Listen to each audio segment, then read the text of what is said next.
Hey, Nina, thank you for joining me today. Thank you, Meg. I'm excited about being here.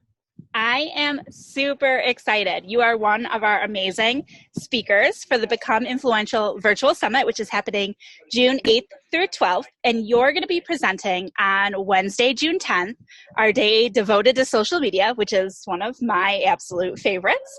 And you're going to be talking about your platform of choice, which is LinkedIn. So I'm really excited today to get to know you a little bit and talk about that session and LinkedIn and why it's so important. Um, and I'm happy to have you here. Thank you so much. Yes, I love LinkedIn. It is my platform of choice. I think everybody should have a little LinkedIn in their life. Yes, yes. So tell me a little bit about your entrepreneurial journey and how you got to the point where you are right now. So, I am an IT professional by trade, and over the years, I'm a techie, I'm a tech nerd. So, I have always been dealing with, and I particularly love software and helping people to demystify it. And so when I decided to kind of start my own business, it made sense for me to leverage the skills that I was very familiar with. And then people kept asking me about LinkedIn. And I actually was an early adopter of LinkedIn. It just made sense to me, but I understood why some people were intimidated by it. So I started working on LinkedIn and serving people relative to that platform. People call me affectionately the LinkedIn queen. I love that. So when I think about LinkedIn, and I can't be the only one, I think of like job hunting and very career focused. How social is it really? So that's its history. So it's not unusual that people come from that perspective because it used to be, one of the premier resume sites back in the day when there was a lot of resume sites. That was the gateway to getting jobs, like using online services. But LinkedIn stayed and really became the platform of choice for business to business interaction. And more, it's becoming more of even a business to consumer platform. So it's evolved. It has a lot of new features that are always dropping. It has a great app, and I'll admit that it has some areas of growth opportunity, but overall, it's a great platform, particularly for entrepreneurs, because you don't have to ask for permission to start promoting your business on this platform. You just get on and do the work. And that's one thing I've discovered that I really like about it is it's easy to connect with other business owners because everybody there, not everybody, but there are a lot of business owners there. And I've loved when I go to in-person conferences, like when we're allowed to go to in-person conferences again, they've got that feature on the app where you can find other LinkedIn users. And that's been a great way to connect with people.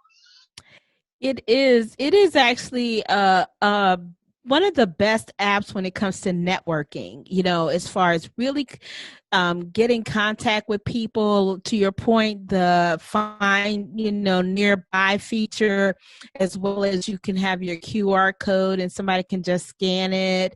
And it's just kind of a known thing in the networking world. Do you have a LinkedIn profile? What's your LinkedIn address? Kind of thing. And so people feel more comfortable giving that information than they do like the personal phone number and email address.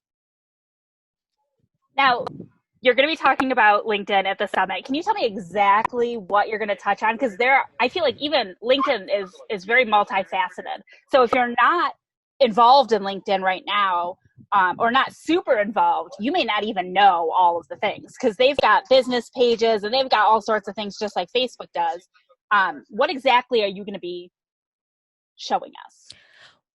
Yeah, so I'm going to be talking about promoting your brand on LinkedIn, promoting your business from home. You don't even have to leave home, right? So, what you can be doing even today to take your business and make people aware of it. And, I start with people teaching them how to do what I call a visibility campaign. How do you make people aware that you even exist?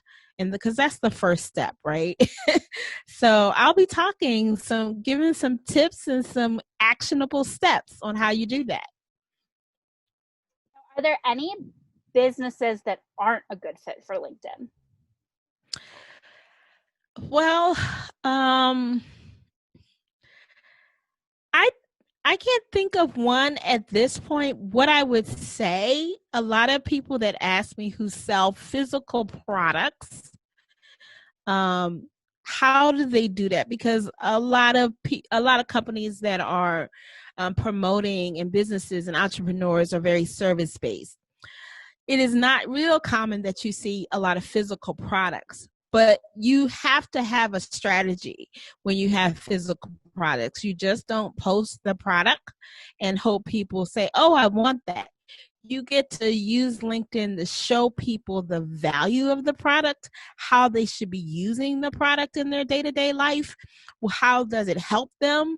And so then they say, oh, maybe I need that product. And you take them off the platform to your website to purchase the product. So it's something you can do. You just have to have the right strategy. And that's great to know. I think that's one of the areas where it can feel like it wouldn't be conducive because it seems very B2B and not B2C. That's what I'm trying to say. Yes, it is. It is. Seems to be very business to business, but it can be very much business to consumer. Like I said, it's just how you position. Like I spoke with a lady who sells, I can't think of the brand, where there's bags and the monograms and all of that. And I said, you're not going to just post pictures of your monogram products. But if you show a picture like of a businesswoman pulling her laptop out of that bag and she's looking happy and saying, I'm glad I have a way to tote all of my stuff, that's showing the value of the product and how I use it. And so then other business women will be like, I need that bag, you know, right? So it's how you position the product. And I'm sure, like with other social media platforms, it's a lot of just building your referral network too. So people get to know you and what you do, and then they can refer you off as necessary, right? So I lost you a little bit there, but you do need to build your referral network. And you can have direct clients, you can have referral partners. Your friends and your colleagues can refer you because they know what you offer. So when you're networking, it's not just let me zero in on who's going to buy from me, because it may be harder to find initially, but zero in on who needs to know I exist and that they can refer me.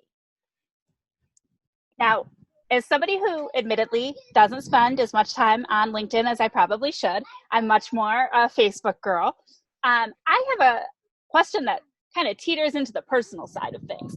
In the newsfeed in LinkedIn, because it's more business focused, does that mean it would be a place where I could escape some of the political stuff that I see all over Facebook?